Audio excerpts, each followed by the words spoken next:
Lawsuits leave lodge in Glacier National Park derelict. When Alicia Fox drove through BC's historic Rogers Pass this summer, she was amazed by the stunning mountains that frame the Trans-Canada Highway. But it was the ugly sight of a massive old lodge in the heart of Glacier National Park that caused the tourist from Manitoba to stop. "It was really sad seeing such an iconic place look so derelict in the middle of this beautiful pass," said Fox as she peeked into the half-boarded-up windows of the Glacier Park Lodge's main dining room. "It breaks your heart, especially when you know so many tourists come through here, and this is what they're seeing, and it doesn't really make the national parks look very good," she said. The distinctive teal-roofed lodge, with its 2 restaurants and a service station, has served as a landmark for more than 50 years after the Trans-Canada was completed through Rogers Pass in southeastern British Columbia in 1962. The property was a regular stop for tourists who could peer up at the Illecillewaet Glacier while having a meal or sleep at the moderately priced lodge. It was also the only place within 150 kilometers where highway travelers could stop for food or fuel or wait out a road closure in one of Canada's most active avalanche zones. But 4 years ago, Parks Canada decided not to renew its lease on the land, and the owners shut it down. Officials have not explained why the lease wasn't renewed. In online forums, some visitors reported a decline in the quality of service and maintenance at the lodge over the years. The buildings were put into receivership and boarded up in 2012. But today, many windows appear to be propped open or are broken, roofs are visibly damaged, and the lodge's walls are attracting vandals. The back door to the service station is wide open and a plywood board appears to have been removed from a huge window outside the lodge's dining room, allowing anyone to have a look inside. Lawsuits leave lodge in limbo. A series of lawsuits involving Parks Canada and the lodge's previous and most recent owners means the property in the heart of Canada's second oldest national park is stuck in limbo. Court documents show that businesses controlled by the previous owners of the hotel and gas station, Yoho and Abbott Ridge Investments, are suing Malcolm and Linda Campbell, the couple who bought the business from them in 2008.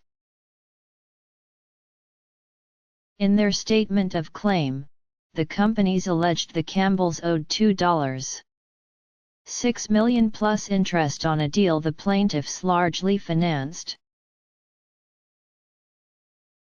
They're also suing Parks Canada, claiming that they sought to negotiate an agreement whereby Glacier Park Lodge might be put into operation, but Parks Canada has refused to consider any such arrangement. The lawyer for the plaintiffs told CBC News his clients have no comment on the case. Parks Canada claims contamination. Parks Canada filed a counterclaim in 2014, suing both the Yoho and Abbott companies and the Campbells for allegedly contaminating national park land and water. The court documents claim that on numerous occasions, petroleum product storage systems at the lodge or gas station failed. The documents in the complicated case also suggest there have been no developments since December 2015. In a statement emailed to CBC News, Parks Canada said it's still unable to comment on the case or the state of the property. The Glacier Park Lodge is still before the Supreme Court of British Columbia. It would be inappropriate for Parks Canada to comment while the matter is still before the courts, said the statement.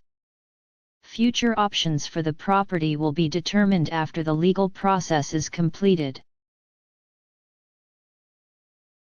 Huge demand. Backcountry skiers say the Glacier Park Lodge was never intended to be an upscale resort, but it was valued as an affordable place to stay within the national park. It's a captive audience for that hotel. Sharon Bader, backcountry enthusiast Sharon Bader stayed at the lodge during many winters as she and friends accessed what she said is some of the best and most accessible powder in Canada, through a trail right behind the building. You could go out and have a run, go back and get a powder, go out and do another run, laughed Bader. Whenever we stayed in the lodge, there were tons of people. There was huge demand. Bader and others in BC's outdoors community say Rogers Pass has exploded in popularity for backcountry skiing, with remote parking lots increasingly filled with cars during the winter. Parks Canada says there were 16,679 skier visits to Glacier National Park last winter, a growth of about 47% since 2010. It's a captive audience for that hotel, said Bader. How could there not be enough people up there to support something like that? Hope for the historic pass for some in the area. The hope is that a decision will come soon, especially considering the importance of Rogers Pass to Canadian history and mountaineering.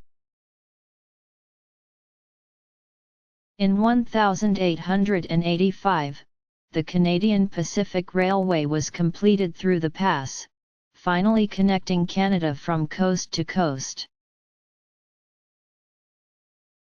The project included some of the tallest bridges in the world at the time, and 12 meters of snow every winter made construction a challenging and dangerous feat of engineering.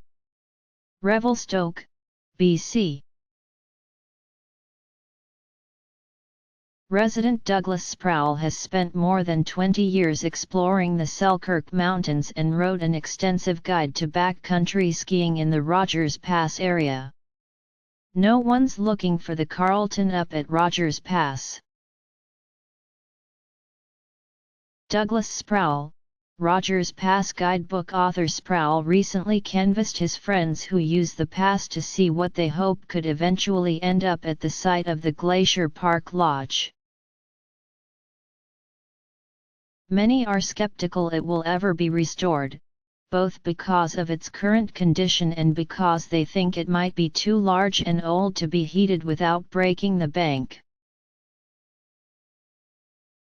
The overall consensus is a smaller place, modern. No one's looking for the Carlton up at Rogers Pass.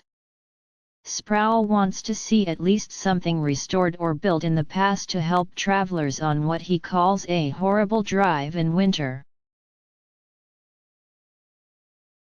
And if nothing else, he hopes the boarded-up lodge will be put out of its misery. Tear the place down, man, just make it disappear, said Sproul. If the government has to take the hit on that, whoever has to do it, just do it, just get rid of it.